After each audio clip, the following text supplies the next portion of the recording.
بسم اللہ الرحمن الرحیم۔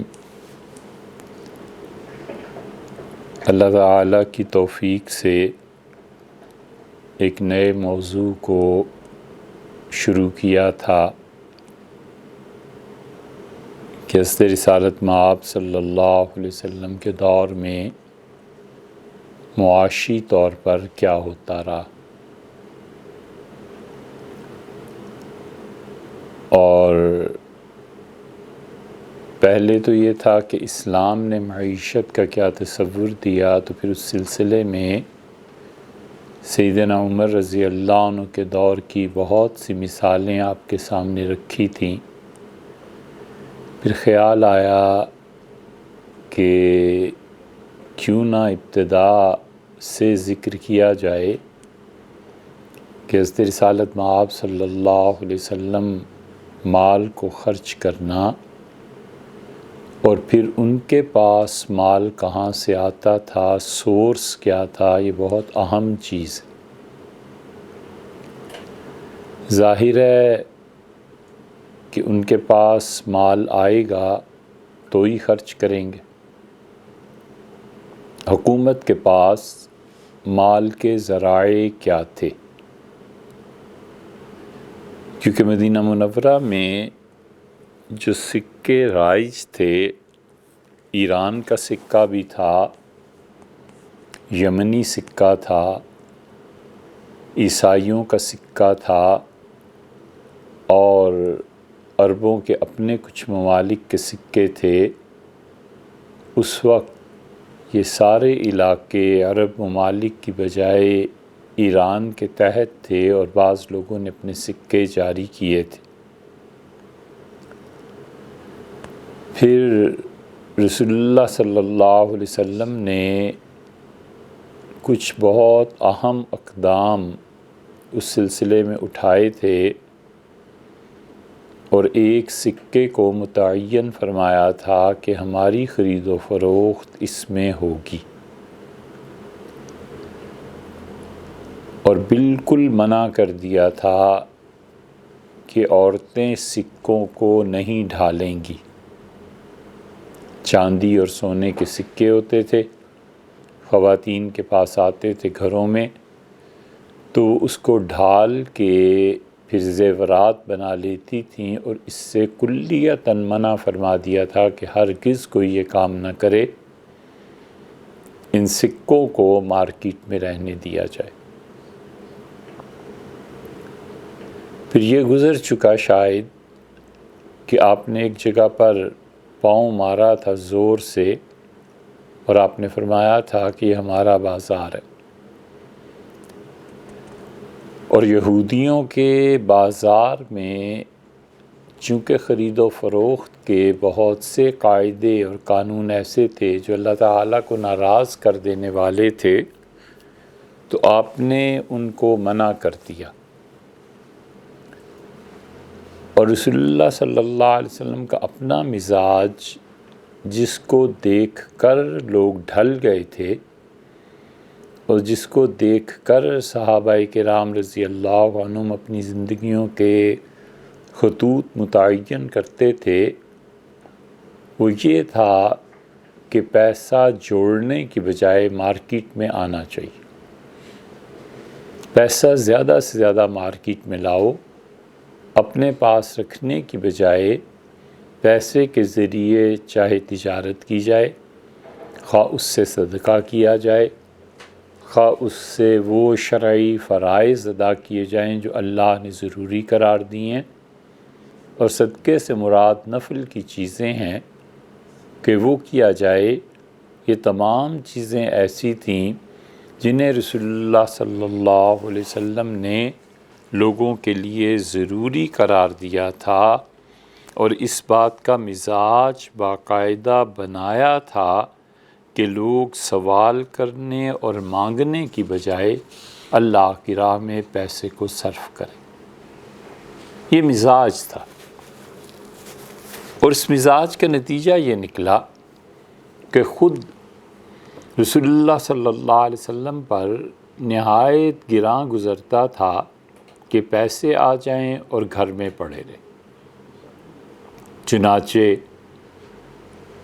وفات کے دن بھی یہ حال تھا کہ وفات سے پہلے ایک مرتبہ چند دن پہلے 7 یا 9 درہم آ گئے یا کچھ سونا آ گیا، دونوں روایات آتی ہیں۔ تو فرمایا حضرت عائشہ رضی اللہ عنہ سے کہ یہ لو اور یہ سیدنا علی رضی اللہ عنہ کو بھیج دو۔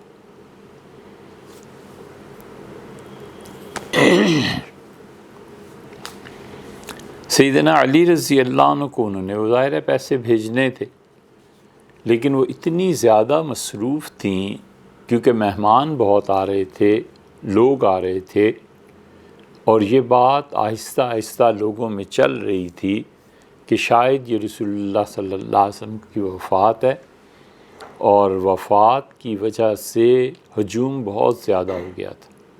حضرت عائشہ رضی اللہ عنہ کے گھر میں ساری بیویاں آ جاتی تھیں، جمع ہو جاتی تھیں۔ پھر رسول اللہ صلی اللہ علیہ وسلم نے خود ہی فرما دیا تھا، ایک دن طبیعت زیادہ خراب ہوئی تو آپ نے فرمایا آج رات میں کہاں رہوں گا۔ پھر جن کی بھی باری تھی انہوں نے کہا آپ ہمارے ہاں تشریف فرما ہوں گے۔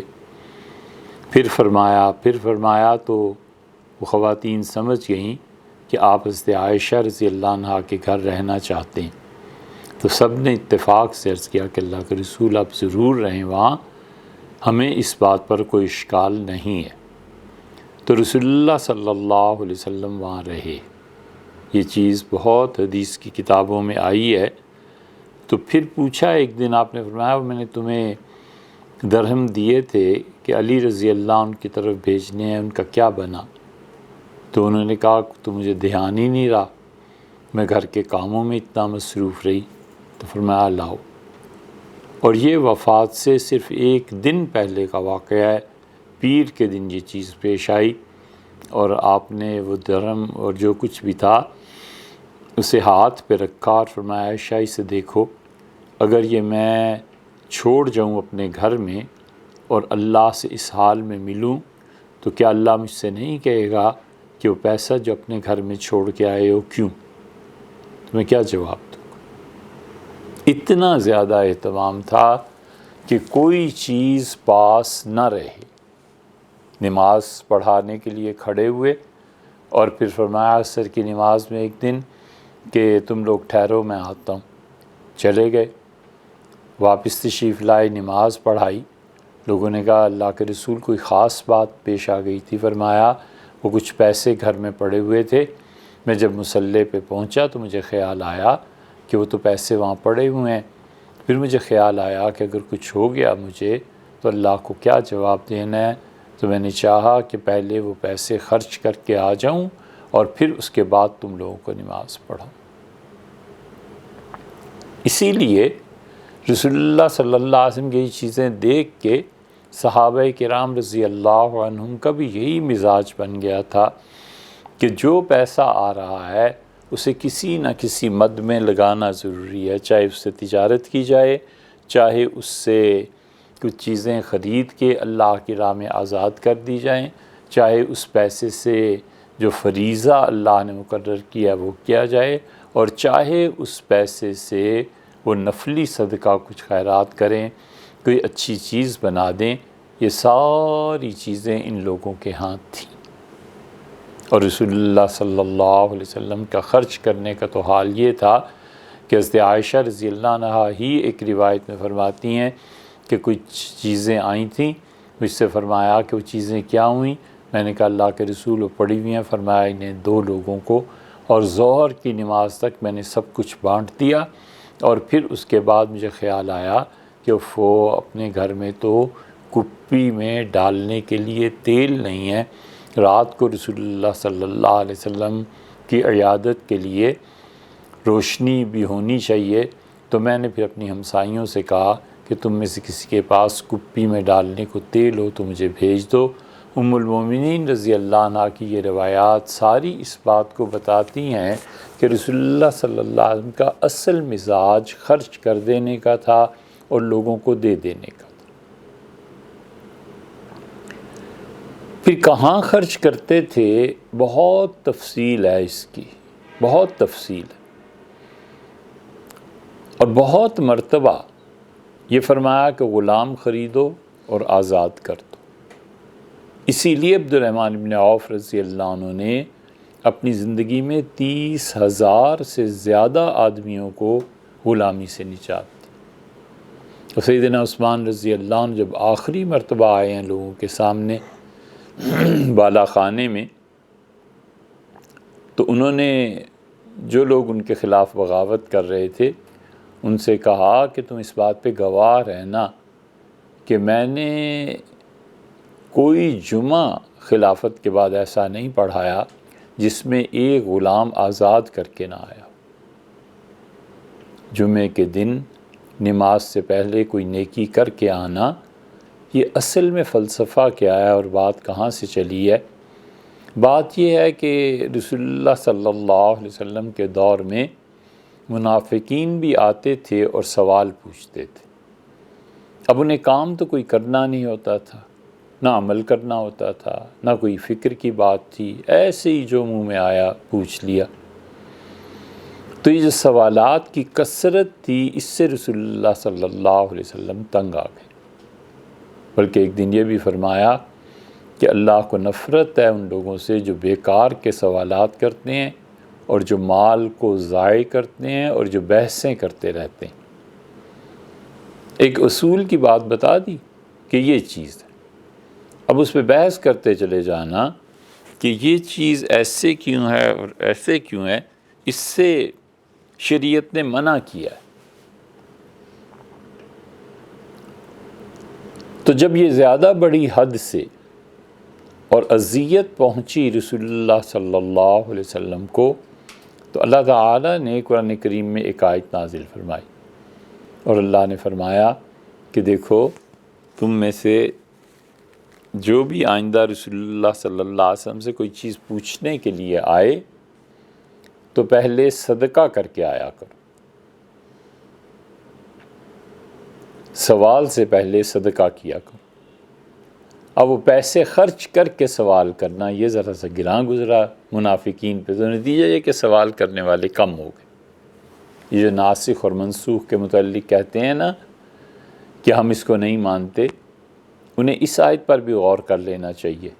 سیدنا علی رضی اللہ عنہ کہتے ہیں میں پہلا آدمی ہوں جو اٹھا اور قرآن کی اس آیت پہ عمل کیا، میں نے صدقہ کیا اور پھر رسول اللہ صلی اللہ علیہ وسلم سے جا کے کچھ سوالات دریافت کیے۔ ناسخ اور منسوخ کو نہ ماننے والے اس آیت پر غور کریں کہ اس میں حکم یہی ہے نا۔ ناسخ اور منسوخ کوئی تاریخ میں تھوڑی ہوا کرتا ہے، مثلا تاریخ میں یہ کہ سیدنا علی رضی اللہ عنہ پیدا ہوئے تھے، اب کوئی کہے اس نام کی شخصیت ہی نہیں، پیدا ہی نہیں ہوئے تھے، یہ منسوخ ہو گیا، کینسل ہو گیا، تو کینسلیشن کس فیلڈ میں ہوتی ہے یہ بھی تو سوچنا ہے کہ نہیں۔ ایک آدمی کہے کہ فلاں اور فلاں سال میں سورج نہیں تھا، طلوع ہی نہیں ہوا، تو یہ تو کوئی چیز نہیں ہے۔ نسخ ہمیشہ احکامات میں ہوا کرتا ہے کہ ایک حکم آیا پھر کسی دوسری آیت نے اس حکم کو کینسل کر دیا۔ یہ آیت نازل ہوئی، اللہ تعالیٰ نے فرمایا قبل اس کے کہ تم رسول اللہ صلی اللہ علیہ وسلم کی مجلس میں جاؤ، اللہ کے سامنے کچھ خرچ کر کے جایا کرو۔ منافقین کی بندش ہو گئی، اور ہوا یہ کہ سیدنا علی رضی اللہ عنہ اس پہ عمل کیا، پھر آہستہ آہستہ یہ بات ختم ہو گئی، منافقین بھی رک گئے اور صرف وہی مخلص اصحاب رضی اللہ عنہم رہ گئے جو رسول اللہ صلی اللہ علیہ وسلم سے واقعی کوئی کام کی بات پوچھتے تھے۔ اب اس آیت پر باقی صحابہ کرام رضی اللہ عنہم جو وفات سے پہلے بھی تھے، کس نے عمل کیا؟ اس آیت کا حکم جو تھا وہ منسوخ ہو گیا تھا۔ صحابہ رضی اللہ عنہم آتے تھے، آزادی سے سوال کرتے تھے، کوئی پیسہ خرچ نہیں کرتے تھے، حالانکہ اللہ کا حکم تھا۔ تو صحابہ کرام رضی اللہ عنہم کے عمل نے اس آیت کے حکم کو فرض کے درجے سے کم ختم کر دیا، ورنہ تو وفات تک سوال ہوتے رہے۔ سیدنا علی اور عمر رضی اللہ عنہما وغیرہ کی روایات میں آتا ہے کہ وفات سے پہلے میں نے یہ پوچھا، تو یہ حکم کہاں گیا؟ آیت تو ابھی تک موجود ہے، سارے مسلمان پڑھتے ہیں، وہ حکم کہاں گیا؟ وہ حکم ہمیشہ کے لیے نہیں تھا۔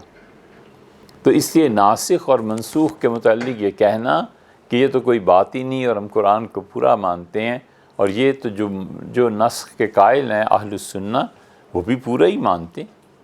افسوس کی بات یہ ہے کہ غامدی صاحب نے بھی اسی موقف کو لیا ہے، اور وہ کہتے ہیں کہ کبھی بھی ناسخ اور منسوخ اور یہ مباحث نہیں ہوئی، حالانکہ قرآن کی کتنی آیات ہیں جو ہم پڑھتے ہیں مگر اس کے حکم پر اب عمل کیا بھی نہیں جا سکتا اور کوئی کرتا بھی نہیں۔ عدت کی آیت نازل ہوئی کہ عورت 1 سال تک عدت گزارے، اب کہاں گئی بات؟ پھر آیت نازل ہوئی کہ اگر وفات ہو گئی ہے تو 4 مہینے 10 دن تک، اگر وہ امید سے ہے تو جب تک بچے کی پیدائش نہ ہو جائے، اور تیسری آیت پھر نازل ہوئی کہ اچھا وہ ایام وغیرہ ان حالتوں سے فارغ ہو چکی ہیں تو 3 مہینے۔ ان تینوں آیات نے وہ جو 1 سال والا حکم تھا اسے منسوخ کر دیا۔ شاہ ولی اللہ رحمۃ اللہ علیہ نے یہ جو کہا ہے کہ قرآن کریم کی 5 آیات تھیں جو منسوخ تھیں اور میں نے انہیں حل کر دیا ہے، انہوں نے حل کیسے کیا؟ انہوں نے کہا یہ پہلے فرض تھا، اب بھی اگر کوئی عورت ایسے کر لے، اس آیت پہ عمل کرے تو مستحب ہے، تو فرضیت سے کینسل ہو کے استحباب پہ تو آ گئی نا، حکم کی وہ اہمیت تو نہ رہی جو فرض ہونے کی صورت میں تھی۔ تو اسی شاہ صاحب رحمۃ اللہ ایسے حل کیا ہے باقی 4 آیات کو بھی، مگر اصل بات یہی ہے کہ ناسخ اور منسوخ کا سلسلہ تھا، جاری رہا۔ قرآن میں اب بھی ایسی آیات ہیں جن کی تلاوت اللہ نے منسوخ نہیں کی، لیکن وہ حکم جو اس وقت فرض اور قطعیت کے درجے میں تھا وہ اٹھ گیا۔ جب اللہ نے رسول اللہ صلی اللہ علیہ وسلم کے متعلق حکم دیا کہ تم سوال کرنے جاؤ تو کچھ خرچ کر کے جایا کرو، اس سے مفسرین اور اکابر نے یہ سمجھا کہ جمعے کے دن جب ہم دعا مانگنے کے لیے اللہ کے ہاں جائیں، عید کے دن مانگنے کے لیے جائیں تو جانے سے پہلے کچھ صدقہ کر دینا چاہیے، ایسے نہ ہو کہ کوئی فضول بات دعاؤں میں آ جائے اور اللہ تعالیٰ کو ناگوار گزرے۔ تو جس طرح نبی صلی اللہ علیہ وسلم کی مجلس میں جانے سے پہلے کچھ خرچ کرنا چاہیے تھا، اسی طرح اللہ کے حضور میں جانے سے بھی پہلے خرچ کرنا چاہیے۔ چنانچہ صلاح الدین ایوبی جب بیت المقدس پہ حملہ کرنا تھا تو انہوں نے مشورہ کیا، جو ان کے اصحاب تھے، امام شافعی رحمۃ اللہ علیہ کے پیروکار تھے، انہوں نے اسی آیت کو پڑھا ان کے سامنے اور کہا کہ آج جمعہ ہے اور لڑائی کل یا آج شام کو شروع ہوگی عیسائیوں سے، تو بہتر یہ ہے کہ آپ جمعے کی نماز کے لیے جب جائیں تو کچھ صدقہ کر کے جائیں تاکہ اللہ سے دعا کی جائے کہ اللہ تعالیٰ مسلمانوں کو کامیاب کرے۔ یہی شیخ کا بھی حال تھا، ابن تیمیہ رحمۃ اللہ علیہ کے ان کے جو دوست اور ان کے خادم تھے ابن قیم رحمۃ اللہ علیہ کا، میں نے شیخ کو ہمیشہ دیکھا کہ وہ جمعے کی نماز سے پہلے صدقہ کر کے جایا کرتے تھے اور بتاتے تھے ہمیں کہ اللہ سے مانگنے کا موقع ہے، اس لیے ہم اس سے پہلے اللہ سے کچھ نہ کچھ صدقے کے ذریعے قرب کی امید اور توقع رکھتے ہیں۔ تو یہ سب چیزیں ایسے ہی ہیں، اسی لیے رسول اللہ صلی اللہ علیہ وسلم نے خرچ کرنے کے لیے مواقع بھی بتا دی، فلاں جگہ خرچ کرنا ہے، فلاں جگہ خرچ کرنا ہے، اور متعین کر دیا کہ کون مانگ سکتا ہے۔ مانگنے کے سلسلے میں رسول اللہ صلی اللہ علیہ وسلم نے ایک بات تو لوگوں کو یہ بتائی کہ لوگوں دیکھو، مانگنا کوئی اچھی چیز نہیں ہے، اور جس انسان کو اللہ نے اتنا کھانے کو دیا ہے کہ 3 دن وہ گزار سکتا ہے، اس کے لیے مانگنا جائز ہی نہیں، یہ بتا دیا۔ قرض کی مذمت فرمائی کہ قرض لینا کوئی اچھی چیز نہیں ہے بغیر ضرورت کے۔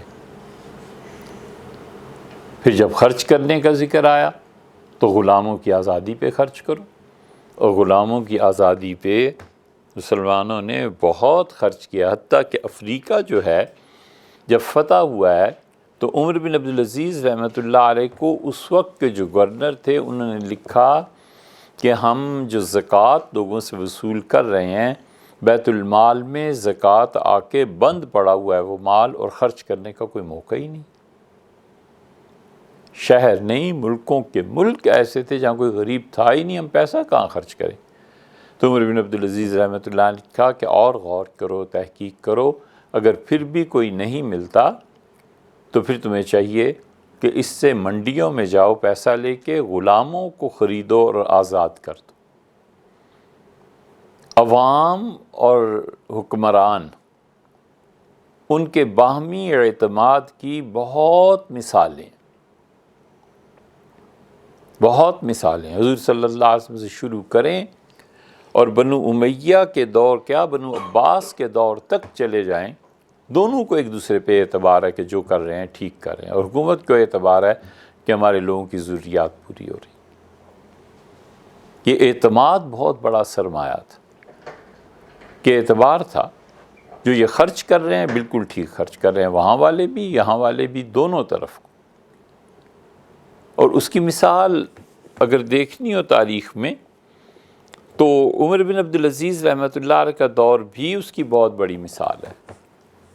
عمر بن عبدالعزیز رحمۃ اللہ علیہ نے لوگوں کے لیے جو اصلاحات کی تھیں، سیدنا عمر رضی اللہ عنہ نے کی تھیں، لوگوں کو پورا اعتبار تھا کہ جو کچھ حکومت کر رہی ہے معاشی طور پہ ٹھیک کر رہی ہے، اور اس کے نتیجے میں شہروں کے شہر خالی تھے اور کوئی مانگنے والا نہیں تھا۔ رسول اللہ صلی اللہ علیہ وسلم نے مانگنے کے لیے جو چیزیں متعین کر دی تھیں ان میں لوگوں کا بتا دیا تھا کہ یہ افراد ہیں جن کی مدد کی جائے۔ سلیق غطفانی رضی اللہ عنہ جمعے کے دن آئے اور جب آپ خطبہ دے رہے تھے تو آپ نے فرمایا اٹھو سلیق اور 2 رکعتیں پڑھو۔ لوگوں نے دیکھا سلیق کی طرف، پھٹے پرانے کپڑے، پھر اگلے جمعے یہاں پر پہنچ کے بحث ہوئی ہے کہ جمعے کے دن جب آدمی مسجد میں جائے اور امام خطبہ دے رہا ہو تو کیا وہ 2 رکعتیں پڑھے؟ اہل حدیث حضرات اسی پہ عمل کرتے ہیں، وہ کہتے ہیں کہ دیکھ لو سلیق غطفانی رضی اللہ عنہ کو رسول اللہ صلی اللہ علیہ وسلم کئی مرتبہ کہا ہے کہ 2 رکعتیں پڑھے۔ یہ سمجھ کی سطح کا فرق ہے، الفاظ یہی ہیں کہ سلیق اٹھو اور 2 رکعتیں پڑھو، یہ سمجھنے کی سطح کا فرق آپ دیکھیں۔ فقیہ نے جب اس حدیث پہ غور کیا، فقہا نے، تو انہوں نے کہا یہ سلیق غطفانی کو ہی ہمیشہ کیوں فرماتے رہے کہ 2 رکعتیں پڑھو، اور کسی سے کیوں نہیں کہا؟ اور پھر کئی جمعے تک مسلسل۔ اس کا مطلب ہے خاص کوئی بات تھی۔ اب خاص کوئی بات تھی تو انہوں نے کیا، اس کا مطلب یہ ہے کہ جہاں آیا نا حدیث میں کہ ان کے پھٹے کپڑے پہنے ہوئے تھے اور ایسا حال تھا، خستہ حال، تو اس کا مطلب یہ ہوا کہ رسول اللہ صلی اللہ علیہ وسلم لوگوں کو اشارہ کر رہے تھے، بتا رہے تھے کہ اس کی مدد کرو۔ اس لیے وہ کہتے ہیں یہ حدیث سلیق تک ہی محدود ہے۔ باقی حضرات کہتے ہیں کہ نہیں، ہر آدمی کو ایسے کرنا چاہیے کہ 2 رکعتیں پڑھنی چاہیے۔ یہ سمجھ کا فرق کیا، اجتہاد کا فرق ہے۔ اس لیے رسول اللہ صلی اللہ علیہ وسلم نے سلیق ان کے متعلق فرما دیا۔ مدینہ منورہ میں جو ہجڑے رہتے تھے، رسول اللہ صلی اللہ علیہ وسلم نے ان کے لیے مکانات متعین کر دی اور فرمایا شہر سے باہر ان لوگوں کو گھر دیے جائیں، اور گھر دے دیے گئے۔ اور آپ نے فرمایا تم جمعے کے دن آیا کرو مدینہ منورہ میں، نماز ہمارے ساتھ پڑھو، اور جمعے کے دن فرمایا مسلمان تمہاری مدد کریں گے، ہفتے بھر کی ضروریات خرید کے واپس چلے جایا کرو۔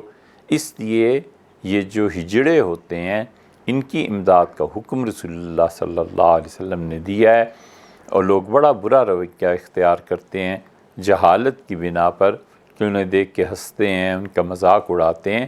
یہ نہیں کرتے کہ اگر وہ مانگ رہا ہے تو اسے کچھ دے دیا جائے، اس حدیث پہ عمل کر لیا جائے بس۔ حکمرانوں کو بھی توفیق نہیں کہ انہیں شہروں سے باہر کوئی بستی، کوئی جگہ بنا دیں کہ آپ لوگ یہاں رہیں بس، اور مانگنے کی آپ کو آزادی، اور گورنمنٹ ان کے لیے کوئی چیز مقرر کر دے کہ ہم ہر مہینے مت مانگو، ہم تمہیں یہ پیسے دے دیا کریں گے۔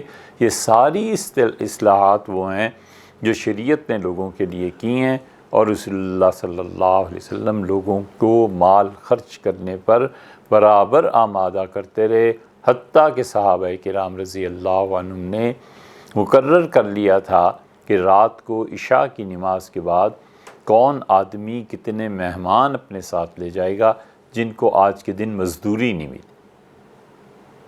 سعد بن عبادہ رضی اللہ عنہ کئی برس تک روزانہ 70-80 آدمی اپنے ساتھ لے جاتے،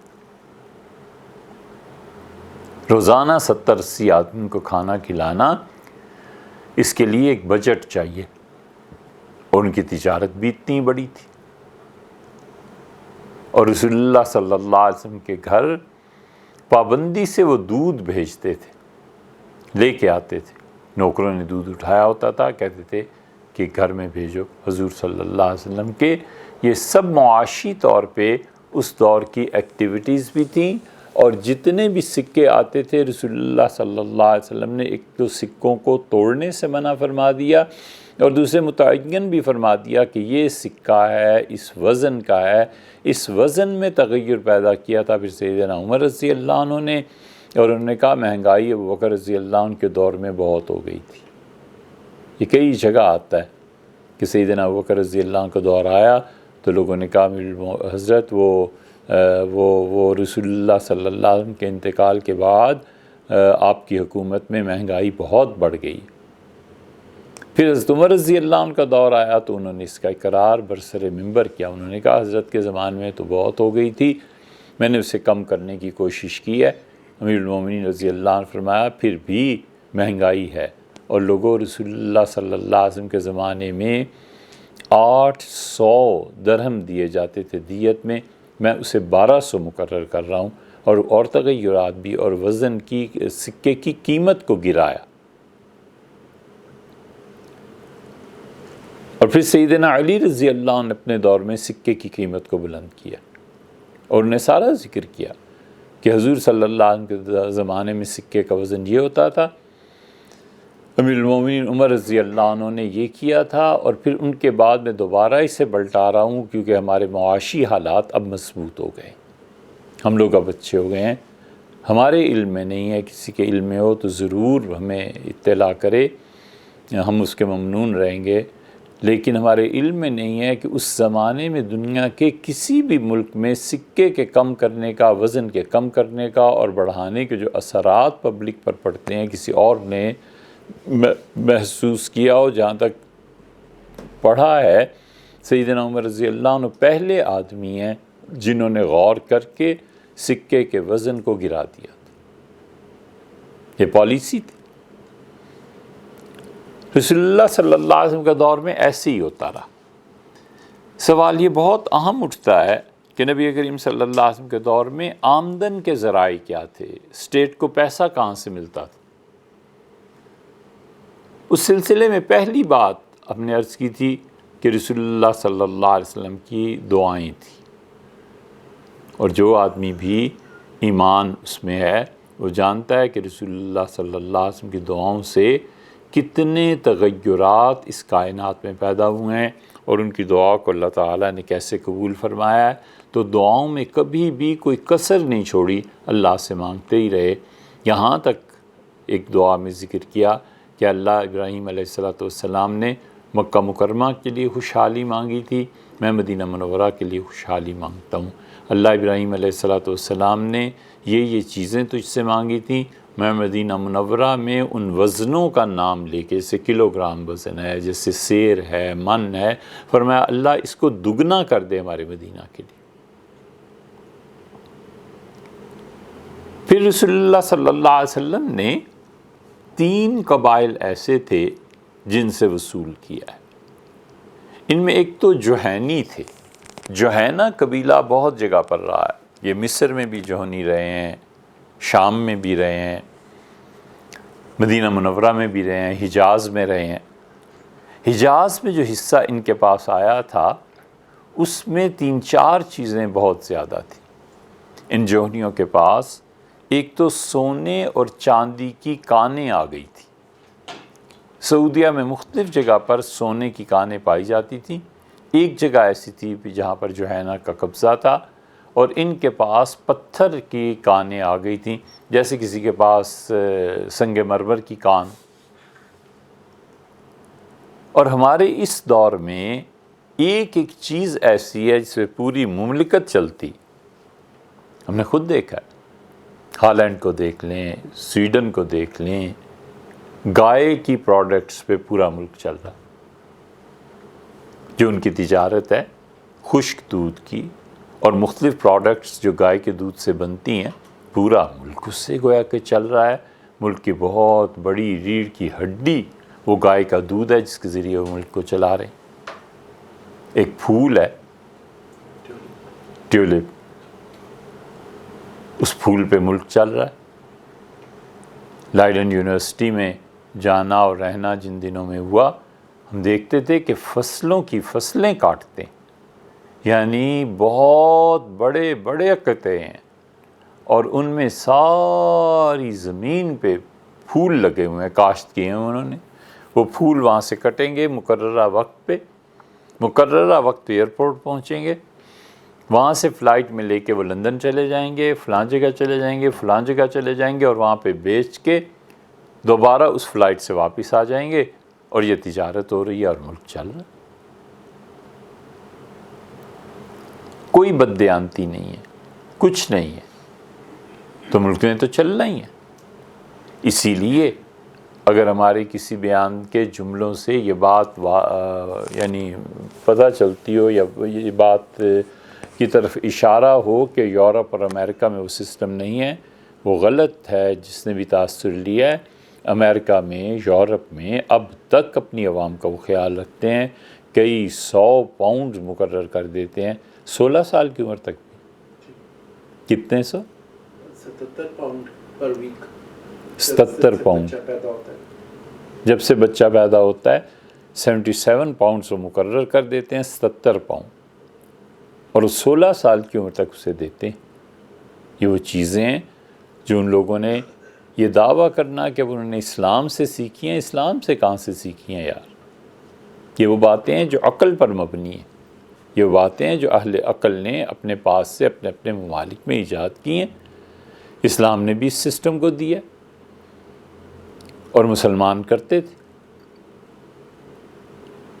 لیکن اتنے زیادہ اسباب اور ذرائع کم تھے کہ جرمنی اور فرانس میں جب سیلاب آتا تھا، اب بھی آتا ہے، اس زمانے میں بھی آتا تھا، تو یہ گورے جو تھے بنو عباس کے پاس آتے تھے اور ان سے آ کر پیسے مانگتے تھے، تو یہ ان لوگوں کی مدد کرتے تھے، سیلاب نے جنہیں تباہ کر دیا۔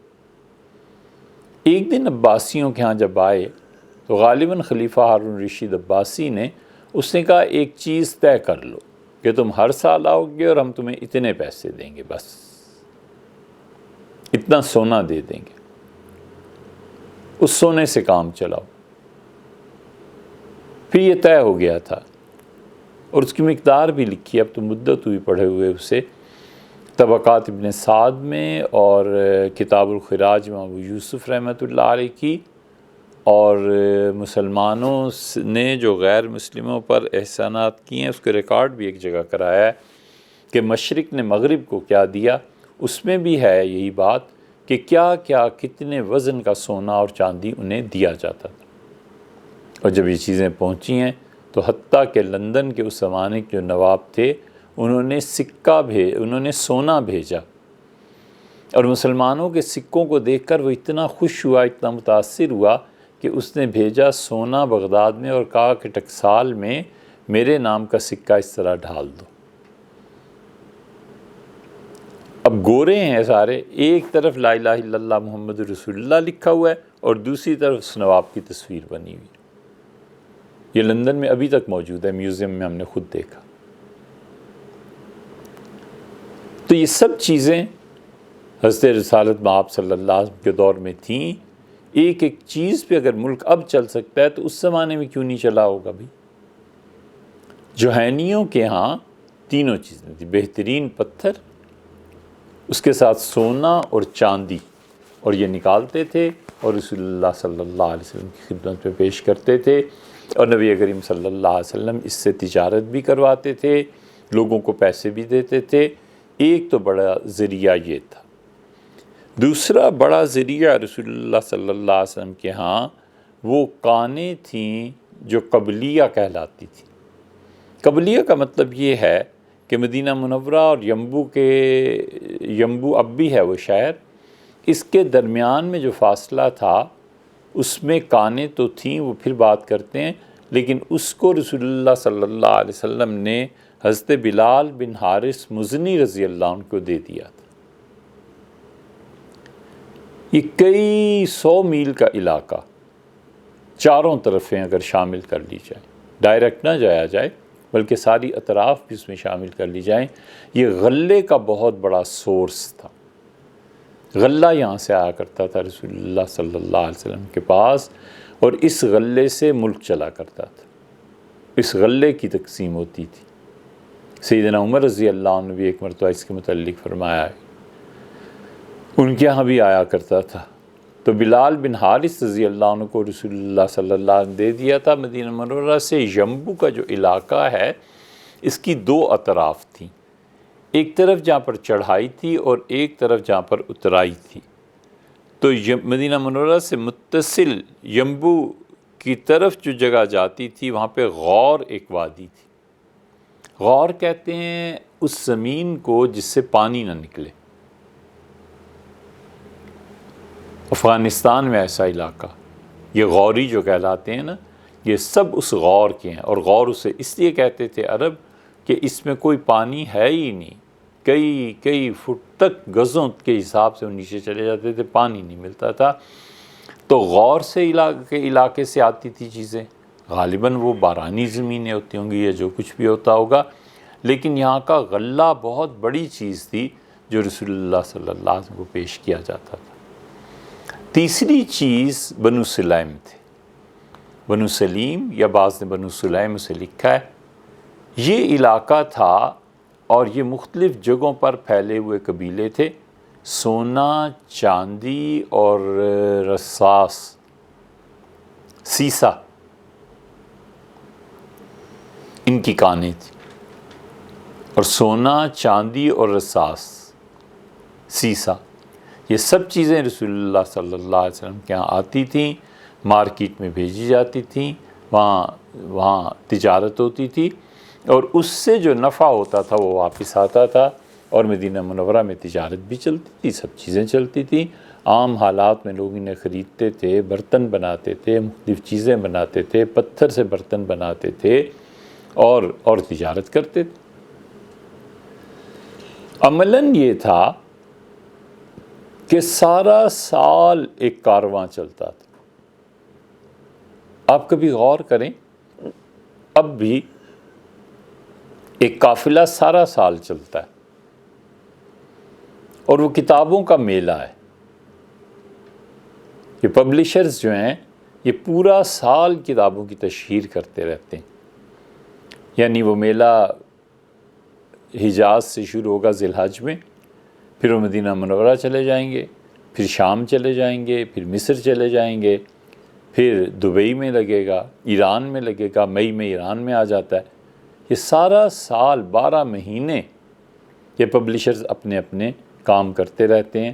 اور پاکستان میں بھی ایک مرتبہ چھوٹے پیمانے پہ یا 2 مرتبہ لگا، لیکن بہت چھوٹے پیمانے پہ. اب یہ دبئی میں جو 2020 میں لگ رہا ہے وہ بہت بڑا میلہ ہوگا، جہاں پر ہزاروں کے حساب سے پبلشرز آئیں گے اپنی اپنی کتابیں لے کے. وہ قدیم زمانے میں تھا قبیلہ، ویسے ہی کرتے تھے. اور ہوتے ہوتے آخر پہ حج کے موسم پہ مکہ مکرمہ پہنچ جاتے تو مکہ میں تاجر اس زمانے میں خریدتے تھے، بیچتے تھے. یہ وہ قبیلہ ہوتا تھا یا وہ مختلف افراد جن کا تعلق ہی تجارت سے تھا.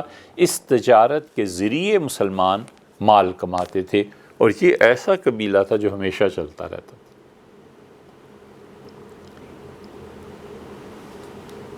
کتابوں کے حوالے سے اسلام آباد میں اس وقت جو تجارتی مراکز ہیں ان میں سینٹورس کا بڑا نام ہے. کبھی آپ گئے ہوں تو پارکنگ کے لیے جگہ نہیں ملتی، اور اتنا بڑا مرکز ہے کہ زندگی کی ضروریات کی اکثر و بیشتر اشیاء اس میں مل جاتی ہیں۔ کسی وجہ سے گئے تھے اور اوپر سے لے کے نیچے تک جتنے فلور تھے دیکھتے رہے کہ کتابوں کی کوئی شاندار دکان مل جائے، نہیں ملی۔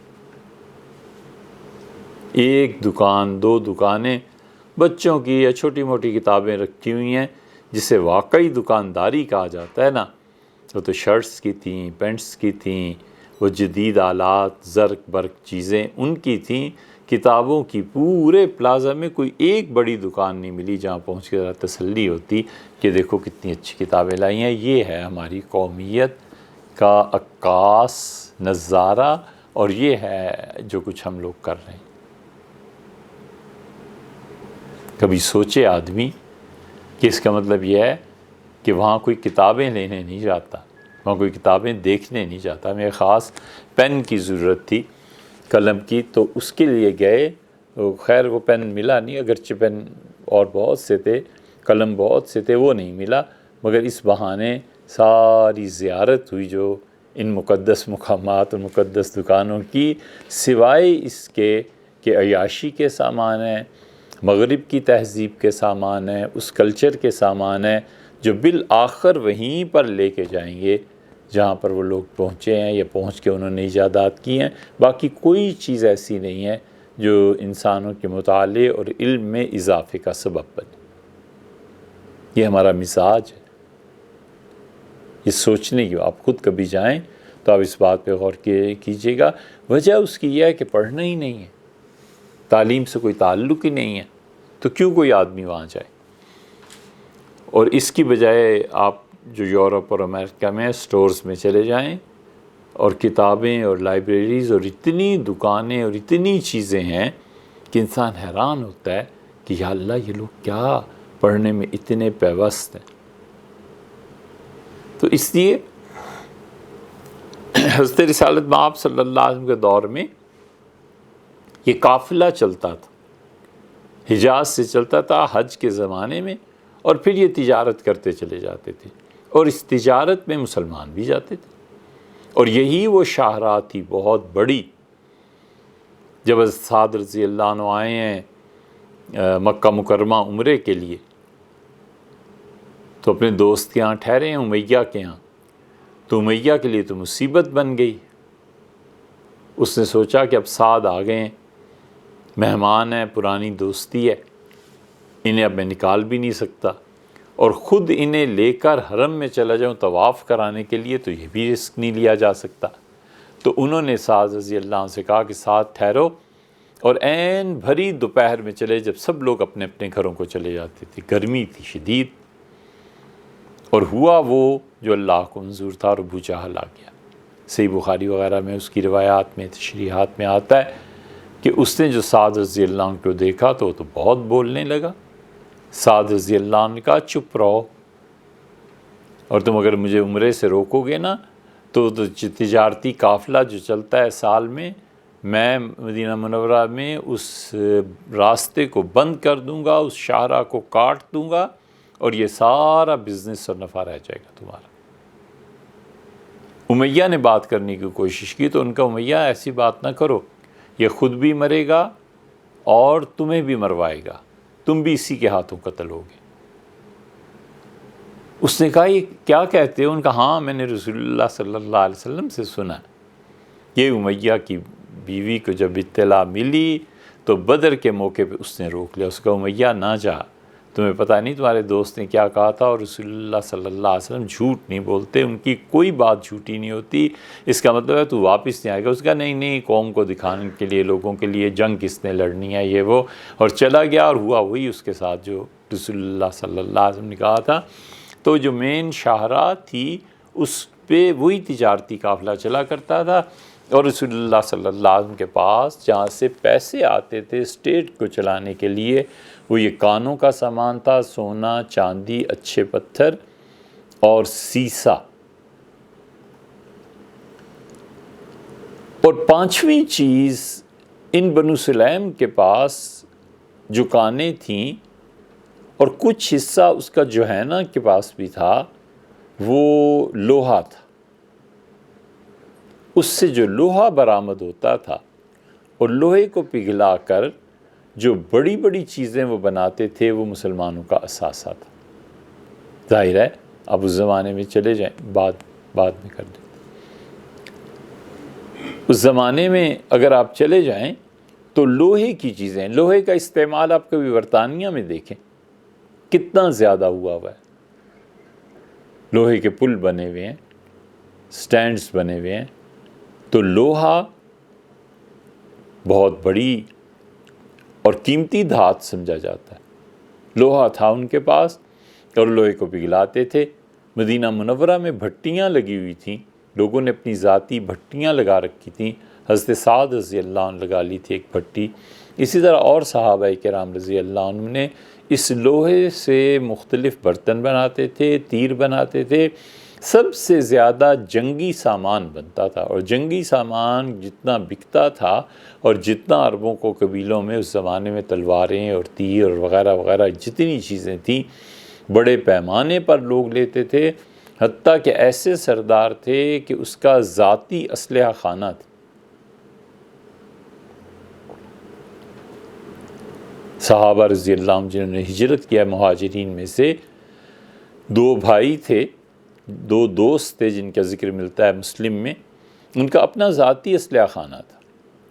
رسول اللہ صلی اللہ علیہ وسلم آپ دیکھیں جب مکہ مکرمہ فتح ہوا ہے اور بعد کی جو غزوات ہوئے ہیں وہاں تشریف لے گئے ہیں، اور اس وقت ایک صحابی رضی اللہ عنہ جو بعد میں مسلمان ہوئے تھے اس وقت غالباً کافر تھے، انہیں کہا کہ آپ اپنے اسلحہ خانے میں سے یہ چیزیں ہمیں دے دیں، تو انہوں نے کہا کہ غصب یا محمد صلی اللہ علیہ وسلم اب یعنی مکہ مکرمہ فتح ہو جانے کے بعد، غلبے کے بعد یہ چاہتے ہیں کہ لوگوں سے لوٹ لیں، میرا ذاتی اسلحہ خانہ آپ لوٹنا چاہتے ہیں؟ تو آپ نے فرمایا بل عاریۃ مضمونہ، یہ میں رعایت قرض کچھ دنوں کے لیے لینا چاہتا ہوں، اور جو اس میں نقصان ہو جائے گا، آپ کے تیر، آپ کی تلواریں جو ضائع ہو سکتی ہیں میدان جنگ میں اس کی ضمانت دیتا ہوں کہ آپ کو اتنا ہی اسلحہ ہم پھر دوبارہ دے دیں گے۔ ان سب چیزوں سے پتہ چلتا ہے کہ اسلحے کی کتنی خریداری ہوتی تھی، منڈیاں لگتی تھیں، لوگ جاتے تھے، اور رسول اللہ صلی اللہ علیہ وسلم کے زمانے میں یہ سب چیزیں ہوتی رہی ہیں، حتیٰ کہ وفات کے بعد سیدنا ابوبکر رضی اللہ عنہ کا دور آیا ہے تو سیدنا ابوبکر رضی اللہ عنہ نے اس کو باقاعدہ طور پر 3 حصوں میں تقسیم کر دیا۔ انہوں نے لوگوں کو جمع فرمایا اور کہا جتنا بھی مال آتا ہے میرے لیے یہ ضروری ہے کہ لوگوں میں اس میں ایک حصہ غلاموں کی آزادی کے لیے صرف کروں، پیسے خرچ کروں اور غلاموں کو آزادی ملے۔ یہ آزادی کا اللہ نے جو قرآن میں کہا ہے نا، اس کا تصور بچے کے دماغ میں وہاں تھا، اس ماحول اور اس سوسائٹی میں منع کر دیا تھا کہ کوئی کسی کو غلام بنا ہی نہیں سکتا، چھٹی ہوئی۔ حضور صلی اللہ علیہ وسلم نے جڑ ہی کاٹ دی تھی اس غلامی۔ فرمایا ایک ہی صورت رہ گئی ہے کہ میدان جنگ میں اگر کافر تمہارے مقابلے میں آئیں اور تمہارے قیدی بن جائیں تو اب ان تم غلام بنا سکتے ہو، کیونکہ واپس بھیجیں تو پھر دوبارہ چڑھ کے آئیں گے، قتل کر دیں تو قتل کرنے سے انسان کی صلاحیتیں ختم ہو جائیں گی۔ کیوں؟ کیا وجہ کیا ہے اس کو قتل کرنے کی؟ کوئی ایسی بات نہیں، باقی رکھیں اور ان سے نفع اٹھائیں، یہ پھر غلامی کی صورت تھی۔ فرمایا بس ایک ہی صورت یہ رہ گئی ہے، اور دوسری صورت یہ تھی کہ منڈیوں میں جو غلام بکنے آتے تھے، افریقہ سے غلام بنا لیے، کسی نے پکڑ لیے، آ کر مکہ مکرمہ میں بیچ دیے، تو منڈی لگتی تھی، لوگوں کو پکڑ کے اور غلام بنا کر بیچ دینا امریکہ کب تک کرتا رہا ہے، اس کی ہسٹری میں لکھا ہوا ہے، آپ اسے پڑھ سکتے ہیں۔ اور رسول اللہ صلی اللہ علیہ وسلم نے یہ کہہ کے اس کی بھی جڑ کاٹ دی کہ اللہ کی لعنت ہو اس شخص پہ جو کسی کو آزاد آدمی کو پکڑ کر غلام بنائے۔ اور یہ حریت اتنی زیادہ تھی کہ ایک صحابی رضی اللہ عنہ، زہرہ رضی اللہ عنہ آئے، اور ان کی عادت تھی کہ مدینہ منورہ آتے ہوئے رسول اللہ صلی اللہ علیہ وسلم کے لیے وہاں اپنے گاؤں کی سبزیاں وغیرہ لے آتے تھے۔ پہلے بازار جاتے تھے، چیزیں بیچتے تھے، پھر واپسی پہ پیش کرتے تھے کہ یہ تو آپ نے ایک دن ان سے فرمایا کہ تم ہمارے لیے گاؤں اور ہم تمہارا شہر ہیں۔ رسول اللہ صلی اللہ علیہ وسلم صابن منگوایا، مختلف چیزیں، صحابہ رضی اللہ عنہ کہ اللہ کے رسول کس کے لیے آپ نے فرمایا وہ آئے گا تو میں بھی اسے دوں گا، شہر کی چیزیں اس کے لیے رکھی۔ اس حدیث میں بھی آتا ہے کہ اتنی محبت تھی رسول اللہ صلی اللہ علیہ وسلم کو ان سے کہ بھرے بازار میں وہ کھڑے کوئی چیز بیچ رہے تھے، آپ گئے اور پیچھے سے اپنا ہاتھ ان کے آنکھوں پر رکھ دیا اور کہا یہ غلام ہے، کوئی اس کو خریدتا ہے؟ وہ ہڑبڑا گئے، کہنے لگے میں آزاد ہوں، مجھے کون غلام بنا سکتا ہے؟ پھر رسول اللہ صلی اللہ علیہ وسلم جب دوبارہ کہا تو آواز پہچان گئے اور اپنا جسم رسول اللہ صلی اللہ علیہ وسلم کے ساتھ کہاں تو بھاگ رہے تھے، کہاں بالکل پیچھے کر کے رسول اللہ صلی اللہ علیہ وسلم سے ملانے لگے کہ میرا جسم ان کے جسم سے مل جائے۔ اس میں بھی یہ آتا ہے غلامی کے تصور کے متعلق کہ کوئی عرب کیسے غلام ہو سکتا ہے۔ ان دونوں مواقع پہ یعنی جنگ کے ذریعے بھی یہ بس ایک طریقہ وہ رہ گیا ہے، اور ایک یہ کہ کہیں سے اور سے آتے ہیں بک کے بنے ہوئے، تو چلو بس ٹھیک ہے، انہیں خریدو اور آزاد، انہیں خریدو اور آزاد، خریدو اور آزاد کرو۔ اگر رسول اللہ صلی اللہ علیہ وسلم جیسے انہوں نے سود حرام فرمایا تھا ایک مرتبہ اعلان کر دیتے کہ غلاموں کو گھروں سے نکالو، مرد اور عورتیں، باندیاں اور غلام سب آزاد ہیں، پورا عرب معاشرہ ہل کے رہ جاتا، چل نہیں سکتی تھی بات، سوسائٹی قبول ہی نہ کرتی، قبول بھی کر لیتی تو چل نہیں سکتی۔ ہر گھر میں غلام ہوتے تھے، ہر گھر میں باندیاں ہوتی تھیں، ایک پورا سسٹم چل رہا تھا۔ اس لیے تدریجاً اسے ختم کرنے کے احکامات ارشاد فرماتے رہے تو یہ آتے تھے، بکتے تھے، اس تجارت سے نفع ہوتا تھا۔ یہ سورسز سیدنا ابوبکر رضی اللہ عنہ کے زمانے میں بھی جاری رہے، اور انہوں نے کہا کہ میرے لیے یہ ضروری ہے کہ میں غلاموں کو آزاد کرنے کے لیے پیسے کا استعمال کروں۔ ایک چیز تو انہوں نے یہ بتا دی کہ اللہ کے راہ میں غلاموں کو آزاد کرنا۔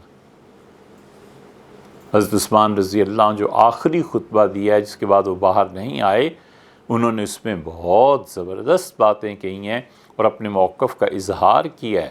اس میں انہوں نے کنویں کا بھی ذکر کیا ہے، اپنی خدمات کا بھی ذکر کیا ہے، 3 مرتبہ انہوں نے کہا جنت میں نے رسول اللہ صلی اللہ علیہ وسلم سے خریدی ہے۔ بڑے شرف کی بات تھی ان کے۔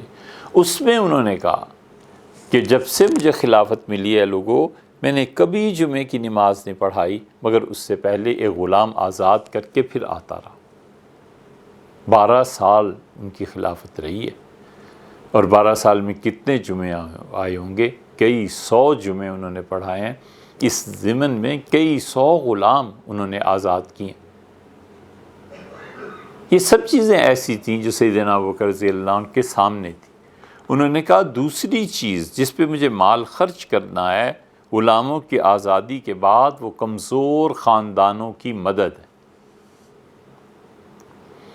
کمزور خاندانوں کی جب انہوں نے مدد کرنا شروع کی تو 2 باتیں پیش آئیں۔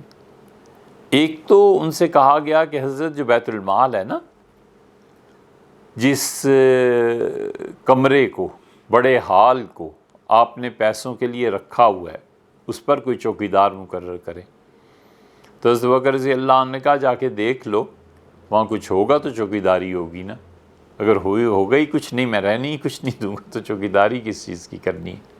ایک یہ چیز پیش آ گئی، اور ایک چیز حضرت ابوبکر رضی اللہ عنہ نے یہ کر دی کہ انہوں نے کہا سب کے لیے برابر ہے، کسی میں تفریق نہیں کی جائے گی۔ حضرت عمر رضی اللہ عنہ سے انہوں نے کہا کہ جو صحابہ رضی اللہ عنہ قدیم الاسلام ہیں، بدری ہیں، ان کے لیے آپ زیادہ رکھیں۔ سیدنا ابوبکر رضی اللہ عنہ کا کسی کے لیے کم اور زیادہ نہیں کیا جا سکتا، انسانی ضروریات سب کی برابری ہوا کرتی ہیں۔ تو اس سے ان کا آزاد ہو، غلام ہو، بچہ ہو، بڑا ہو، کس وقت اسلام میں آیا ہے اور کس وقت وہ اسلام میں آیا ہے، اس کی تفریق کے بغیر میں ہر ایک کے لیے وظیفہ مقرر کر رہا ہوں کہ گورنمنٹ اتنے پیسے ہر مہینے اپنے ہر شہری کو دے گی۔ سیدنا عمر رضی اللہ عنہ نے آ کے پھر اسے بدلا ہے کہ یہ خاندان وہ ہے، فرمایا اچھا اس کے لیے یہ کر دیں کیونکہ یہ قدیم الاسلام ہے۔ حضرت بکر رضی اللہ عنہ نے فرمایا تھا عمر رضی اللہ عنہ سے کہ عمر جو قدیم الاسلام ہے، جیسے بدری ہیں یا جیسے پہلے کے لوگ ہیں، یہ اللہ انہیں اجر دے گا، دنیا کی زندگی کے حساب سے میں انہیں برابر رکھوں گا، ہر ایک کو برابر سہولتیں دی جائیں گی۔ سیدنا عمر رضی اللہ عنہ نے سہولتیں وہ قائم رہنے دیں جو بکر رضی اللہ عنہ کر کے گئے تھے، لیکن اس سے زیادہ دینے لگے بعض خاندانوں۔ حدیبیہ میں ایک صحابی رضی اللہ عنہ تھے، ان کی بیٹیاں آئیں، انہیں بہت زیادہ دیا۔ کسی نے کہا تو فرمایا تم جانتے نہیں ہو یہ فلاں کی بیٹی ہیں، ان کے والد ان کے بھائی حدیبیہ میں رسول اللہ صلی اللہ علیہ وسلم کے ساتھ رہے تھے، میں انہیں کیسے عام لوگوں کے برابر کر سکتا ہوں؟ لیکن سیدنا عمر رضی اللہ عنہ جب آخری سال تھا نا، تو انہوں نے فرمایا اللہ نے اگر مجھے 1 سال اور مہلت دی تو میں اپنے سارے شہریوں کو برابر کر دوں۔ ابو بکر رضی اللہ عنہ صحیح کہتے تھے، میں سب کو برابر کر دوں گا، لیکن پھر ان کا شہادت ہو گئی، اور پھر سیدنا عثمان رضی اللہ عنہ کے دور میں تو بہت مال اور بڑھ گیا۔ حضرت عمر رضی اللہ عنہ تجارت اپنے زمانے میں کرواتے تھے، اور بیت المال کی رقم سے تجارت کی جاتی تھی اور پیسہ آتا تھا۔ یہ بالکل ایسے ہی ہے جیسے آج اسٹیٹ ہے، ریلوے سے انہیں آمدن ہونے لگے، پی آئی اے سے آمدن ہونے لگے۔ اس زمانے میں یہی چیزیں تھیں نا، گھوڑے اور اونٹ۔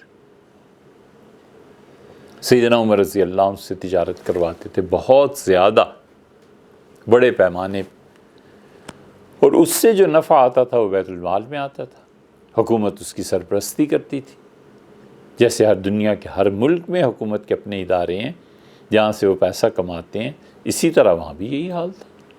تو چنانچہ اونٹ اور گھوڑے بھیجے جاتے تھے، اور ان کا تجارت سے جو نفع آتا تھا سیدنا ابوبکر رضی اللہ عنہ سے استعمال کرتے تھے۔ تو ان کا سب سے زیادہ میرے لیے ضروری یہ ہے کہ میں غلاموں کو آزاد کروں، اور دوسرا مصرف انہوں نے بتایا کہ ہم غریب لوگوں کی، غریب خاندانوں کی بھلائی کے لیے کام کریں، ہم دیکھیں کون کہاں پہ ہے، کیا کر رہا ہے، ہم اس کے لیے پیسے خرچ کریں۔ اور تیسرے سیدنا ابوبکر رضی اللہ عنہ کا کہ لوگوں فوج کی ضروریات پوری کرنا ضروری ہے تاکہ مملکت کا تحفظ ہو۔ اور پھر ایک چیز پیش بھی آ گئی تھی کہ لوگ مرتد ہو گئے تھے، اور رسول اللہ صلی اللہ علیہ وسلم کے زمانے میں کے فوراً بعد ارتداد شروع ہو گیا تھا۔ اب ارتداد جو شروع ہوا ہے تو فوج پہ اچھا خاصا خرچہ تھا، جنگی سامان انہیں دینا، سواریاں انہیں دینا، ان کا خیال رکھنا، پیچھے جو ان کے گھر والے رہ گئے ہیں ان کو کرنا، یہ کوئی چھوٹی سی چیز نہیں تھی۔ حضرت عمر رضی اللہ عنہ اپنے زمانے میں مدینہ منورہ میں باقاعدہ ایک ادارہ قائم کیا، اور حضرت زبیر رضی اللہ عنہ سے کہا کہ زبیر آپ بہت بڑے تاجر ہیں، اس کو سنبھالیے۔ اور سیدنا عمر رضی اللہ عنہ اعلان کروایا کہ جو بھی جہاد پہ جانے والا اپنا مال چھوڑ کے جائے زبیر کے پاس، تو جتنا مال وہ چھوڑ کے جائے گا گورنمنٹ اتنا ہی مال اور دے کے یہ کمبائن ہو جائیں گے دونوں، تو اس سے تجارت ہوگی، اور نفع میں ہم شریک نہیں ہیں، نفع جو بھی ہوگا وہ اس سپاہی اور فوجی کو دیا جائے گا۔ مثلا 1 لاکھ فوج والے دے گئے، کوئی فوجی دے گیا، 1 لاکھ سرکار دے دے گی، 2 لاکھ ہو گئے۔ اب اس 2 لاکھ پہ جو نفع آئے گا اس فوج والے کو ملے گا۔ سیدنا عمر رضی اللہ عنہ نے کہا کہ لوگوں میں دیکھ رہا ہوں جن لوگوں کی شادیاں ہو رہی ہیں اور بچے ہو رہے ہیں، یہ جہاد پر جانے سے تھوڑی سستی کر رہے ہیں، گھر انہیں زیادہ اچھے لگنے لگ گئے ہیں۔ تو اس کے لیے میں نے یہ ترکیب نکالی ہے کہ تم ڈرو نہیں، اگر تم شہید ہو جاؤ گے تو ہم اس کے لیے محکمہ مقرر کر رہے ہیں، اور اس کا سربراہ میں زبیر رضی اللہ عنہ کو لگا رہا ہوں۔ تو حضرت ابوبکر رضی اللہ عنہ کو یہ چیز پیش آ گئی تھی، انہوں نے غلاموں کے آزاد کرنے میں، کمزور خاندانوں میں، اور فوج کے انتظامات کرنے میں مملکت میں 3 حصوں میں رقم کو تقسیم کیا، اور تینوں کو برابر رقمیں ملتی تھی۔ اسی طرح سیدنا ابوبکر رضی اللہ عنہ کے دور میں قحط پڑ گیا۔ اللہ پہ یقین اور بھروسہ اور حکمران وقت کا اللہ کے ساتھ تعلق بہت میٹر کرتا ہے، بہت اہمیت ہے اس کی کہ یہ کر کیا رہا ہے۔ اللہ کی رحمتیں اس کی وجہ سے نازل ہوتی ہیں، ہم مانیں یا نہ مانیں، لیکن خدا ان لیڈرز کو دیکھتا ہے کہ جو ان کے کرتوت ہیں وہ کیا ہیں، جو ان کے کام ہیں وہ کیا ہیں۔ اسپین میں قحط پڑ گیا، قاضی سعید رحمۃ اللہ علیہ قرطبہ میں امام تھے، شاہی بھی، اور بڑا اللہ نے علم انہیں دیا تھا، اور بہت صاف سچی بات کہنے والے۔ قحط پڑ گیا تو شہزادے آئے، جمعے کا دن تھا، انہوں نے جا کے نماز پڑھانی تھی، تو بے وقت آئے شہزادے، تو حیران ہوئے۔ انہوں نے کہا والد نے بھیجا ہے، امیر المومنین نے کہا ہے کہ آپ سے درخواست کریں کہ آپ جمعے کی نماز کے بعد بارش کے لیے دعا مانگیں۔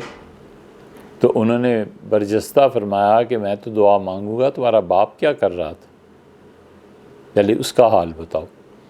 انہوں نے کہا جب ہم نکلے ہیں تو ہم نے والد کو دیکھا جمعے سے پہلے رکعتیں کچھ پڑھ رہے تھے، اور میں نے دیکھا کہ پیشانی، ایک شہزادہ بولا کہ میں نے دیکھا پیشانی زمین پہ مٹی میں ان کی ملی ہوئی تھی، اور میرے والد بار بار کہہ رہے تھے کہ اللہ میری رعایا کو کیا صرف میرے گناہوں کی وجہ سے تباہ کر دیا جائے گا؟ اے اللہ میرے ملک میں یہ قحط آ گیا ہے، کیا اس لیے کہ میں گناہ گار آدمی ہوں؟ اے پروردگار تو درگزر فرما اور بارش دے۔ انہوں نے کہا جب زمین کے حکمرانوں کی مٹی میں جبین پیشانی مل جاتی ہے تو آسمان پروردگار اس سے رحمت ہی برساتا ہے۔ تم ٹھیک حالت میں، اگر جو کہہ رہے ہو اگر یہ ٹھیک ہے تو بارش برسے گی۔ لکھا ہے اسپین کی تاریخ میں کہ جمعے کی نماز پڑھا کے انہوں نے دعا کی، اور لوگوں کو بھاگنے کی نوبت آ گئی کہ کسی طرح گھر پہنچے، اتنی شدید بارش شروع ہو گئی۔ تو حکمران جن عیاشیوں میں پیسہ خرچ کرتے ہیں یا اللہ کی مخلوق کی بھلائی میں پیسہ خرچ کرتے ہیں، دونوں کے ثمرات، اثرات سامنے آنا شروع ہو جاتے ہیں۔ قحط پڑ گیا تھا سیدنا ابوبکر رضی اللہ عنہ کے دور میں بھی، حضرت عمر رضی اللہ عنہ کا قحط تو بہت بڑا تھا اور بہت مشہور واقعات ہیں، لیکن یہ آئے تھے غالباً جواسی کے تھے۔ جواسی بحرین کا ایک قصبہ تھا۔ حنفی فقہا کے ہاں جہاں یہ بحث آتی ہے کہ جمعے کی نماز گاؤں میں پڑھی جائے گی یا نہیں، وہاں جواسی کا ذکر آتا ہے۔ مدینہ منورہ کے بعد پہلی مرتبہ جواسی میں جمعہ قائم ہوا تھا۔ منذر ابن ساوی ان کے تھے بادشاہ، ان کا انتقال ہو گیا، اور انتقال کے بعد یہ بحرین جتنا تھا پورے کا پورا بحرین مرتد ہو گیا تھا۔ چند ایک لوگ مسلمان رہ گئے تھے، ورنہ ان میں کوئی رہا ہی نہیں تھا، اور بحرین میں اتنی زیادہ شدید تباہی آئی کہ سیدنا ابوبکر رضی اللہ عنہ کو پوری فوج بھیجنی پڑ گئی تھی بحرین۔ بڑا دستہ اور بڑے فوجی وہاں گئے تھے تاکہ ارتداد پر قابو پایا جا سکے۔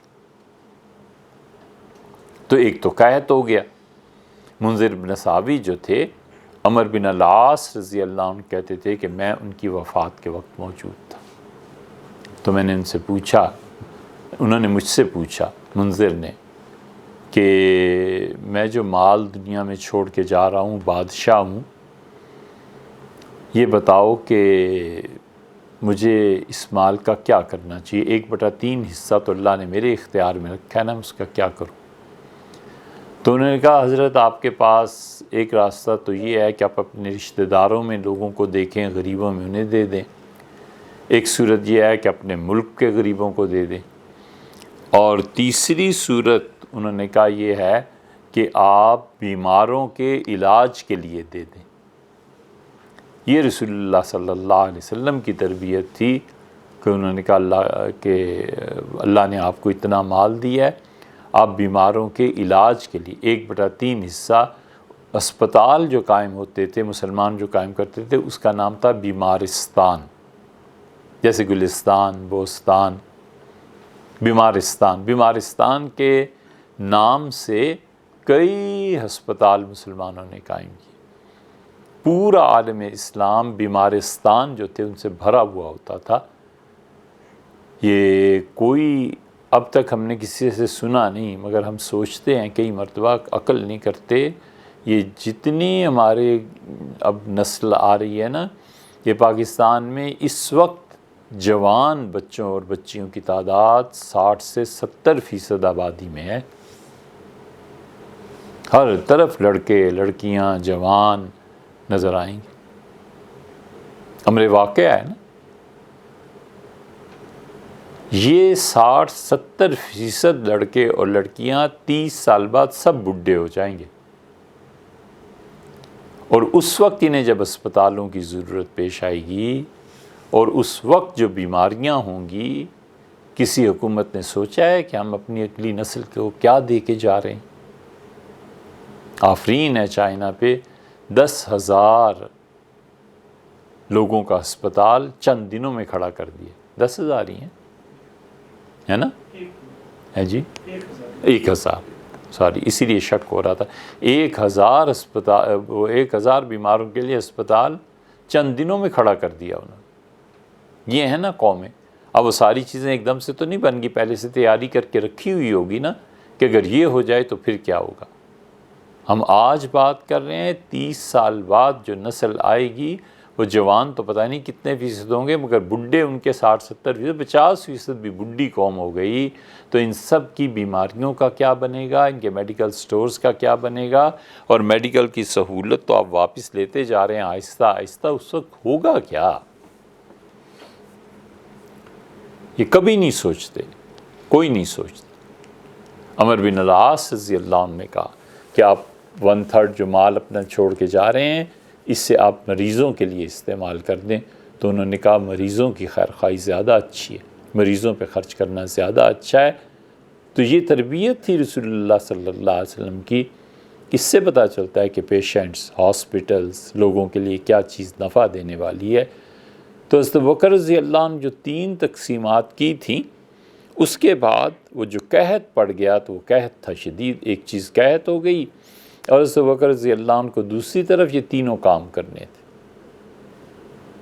عام پبلک نے کیا کیا؟ جواسی سے غالباً یہ لوگ آئے تھے. حضرت بکر رضی اللہ عنہ نے کہا میں کچھ نہیں کر سکتا، جاؤ اللہ سے مانگو، اللہ تعالیٰ بارشیں دے اور میں تمہارے لیے کچھ نہ کچھ کروں گا. کچھ نہیں کر سکتا کا مطلب یہ کہ سرکار کے پاس خزانے میں کچھ نہیں، اور کروں گا یعنی کہیں سے بھی پیسہ آیا تو تمہیں ترجیح دی جائے گی. وہ لوگ کہتے ہیں ہم نکلے اور ہم نے ایک بہت بڑی حویلی دیکھی، اونٹ ہیں کہ داخلی ہوتے چلے جا رہے. پتہ چلا یہ حضرت عثمان رضی اللہ عنہ کی حویلی ہے. پتہ چلا 1,000 اونٹ زیتون کا تیل، گندم اور آٹے سے لدے ہوئے آئے، اور ہجوم ہے حضرت عثمان رضی اللہ عنہ بیٹھے ہوں. تو تاجر بات کر رہے تھے، تو حضرت عثمان رضی اللہ عنہ نے کہا میں یہ سارا قافلہ جتنا اس کا سامان ہے بیچنے کے لیے لوگوں تمہیں دعوت دیتا ہوں، آؤ ریٹ لگاؤ. وہ جو بیٹھے ہوئے تھے تاجر پہلے سے ہی انہیں پتا تھا، تو ایک اٹھا اور اس نے کہا اللہم درہمین، حضرت 1 کے 2 دوں گا. فرمایا نہیں مجھے تو اس سے زیادہ مل رہے ہیں. اس نے کہا، دوسرا اٹھا اور اس نے کہا 1 کے 3 لے لیں، 4 لے لیں، 5 لے لیں. 5 پہ پہنچ کے بعد ختم ہو گئی، کوئی تاجر نہیں بولا. سیدنا عثمان رضی اللہ عنہ کہا مجھے 1 کے 10 مل رہے ہیں. لوگوں نے کہا مدینہ منورہ میں ہم سے بڑا تاجر کون ہے جو 1 کے 10 دے آپ کو؟ 5 کہتے ہیں تو ہم ابھی تیار ہیں، پیسے لے لیں. سیدنا عثمان رضی اللہ عنہ نے کہا اللہ نے کہا کہ 1 پہ وہ 10 دے گا، تم لوگ گواہ رہنا 1,000 اونٹ میں سارے گندم، آٹا اور تیل زیتون کا ان جواسی والوں کو دے دیے. فرمایا اللہ کی راہ میں تم لے جاؤ. اتنا بڑا دل تھا، یہ سرکار کے ساتھ معاونت تھی. فرمایا سب لے جاؤ. سیدنا علی رضی اللہ عنہ کے ساتھ بھی یہ پیش آ گیا تھا. ایک مرتبہ فرمایا اپنے بیٹے حسن سے کہ حسن، ایک آدمی مانگنے کے لیے آ گیا تھا، تو فرمایا حسن جاؤ اور والدہ سے کہو کہ میں ان کو ابھی 6 دے آیا تھا درہم، تو 1 بھیج دیں اس غریب کے لیے. حسن رضی اللہ عنہ کہتے تھے والد کے کہنے پہ میں جب گیا تو والدہ فرمانے لگیں کہ والد سے کہو کہ یہ تو آپ ان چیزوں کے لیے دے کے گئے تھے، گھر کی ضروریات کے لیے۔ میں واپس آیا، عرض کیا تو انہوں نے کہا انہیں کہو وہ 6 ہی منگا رہا ہے، تو انہیں 6 دے دیے۔ سیدنا علی رضی اللہ عنہ نے کہا کہ اللہ پہ بھروسہ اور اللہ کے پاس جو کچھ ہے اس پہ زیادہ اعتبار نہ کروں بنسبت اس کے جو میرے ہاتھ میں ہے، تو میرا ایمان مکمل نہیں ہوتا۔ میرے ایمان کی تکمیل یہ ہے کہ جو اللہ کے پاس ہے اس پہ زیادہ بھروسہ کروں، اور 6 دینار یا سکے اس نوکر کو دے دی۔ حسن رضی اللہ عنہ کہتے ہیں ہم چپ حیران بیٹھے رہے، اب تو پیسہ پہلے، اب تو کچھ بھی نہیں۔ تھوڑی دیر گزری تھی کہ ایک آدمی گزرا ہمارے پاس سے، اور اس نے کہا اونٹ بیچنے جا رہا ہوں منڈی، آپ لوگوں نے لینا ہو۔ سیدنا علی رضی اللہ عنہ کا کتنے کا دیتے ہو؟ اس نے کہا 150۔ میں فرمایا 140۔ اس کا لاؤ۔ فرمایا تم لاؤ۔ اونٹ کی رسی لی اور فرمایا اسے باندھ دو۔ اس نے کہا بیٹھ جاؤ، میں کچھ دیر میں تمہارے لیے پیسوں کا بندوبست کروں گا۔ کہتے ہیں بیٹھ گیا۔ تھوڑی دیر میں ایک اور آدمی آ گیا، اس نے اونٹ دیکھا، وہ بھی منڈی جا رہا تھا۔ اس نے سیدنا علی رضی اللہ عنہ سے کہا کہ یہ کس کا ہے؟ فرمایا میرا۔ اس نے کہا کتنے کا دیتے ہیں؟ فرمایا 200 کا۔ اس نے کہا منظور ہے۔ 200 دیے۔ سیدنا علی رضی اللہ عنہ نے 140 دیے وہ جو بیٹھا ہوا تھا پہلے سے، اور 60 حسن رضی اللہ عنہ کہتے ہیں مجھے دیے، اور فرمایا والدہ سے کہو کہ یہ ہے وہ چیز اللہ نے 1 کی جگہ 10 کا وعدہ فرمایا تھا۔ ان اللہ کے بندوں کا ایمان بھی ایسے ہی تھا، اور رسول اللہ صلی اللہ علیہ وسلم کی تربیت کا نتیجہ تھا کہ پبلک میں بھی یہ چیز تھی کہ ہم نے اللہ کی راہ میں خرچ کرنا ہے، پیسہ جمع نہیں کرنا مارکیٹ میں آئے۔ تو سیدنا ابوبکر رضی اللہ عنہ کے سامنے یہ تینوں چیزیں تھیں، ایک فوج کی ضروریات کو پورا کرنا، ایک مسلمانوں میں معاشر میں جو غریب ہیں ان کی مدد کرنا، اور ایک یہ کہ غلاموں کو آزاد کرنا، مستقل اس کے لیے آمدن تھی کہ آمدن کا ذریعہ یہ ہے کہ لوگوں کو آزادی دی جائے تاکہ وہ اللہ کی غلامی میں داخل ہوں اور اللہ کی عبادت میں مصروف رہیں۔ حضرت ابوبکر رضی اللہ عنہ کے دور میں اور کیا معاشی چیزیں تھیں، یہ انشاءاللہ آئندہ بات کریں۔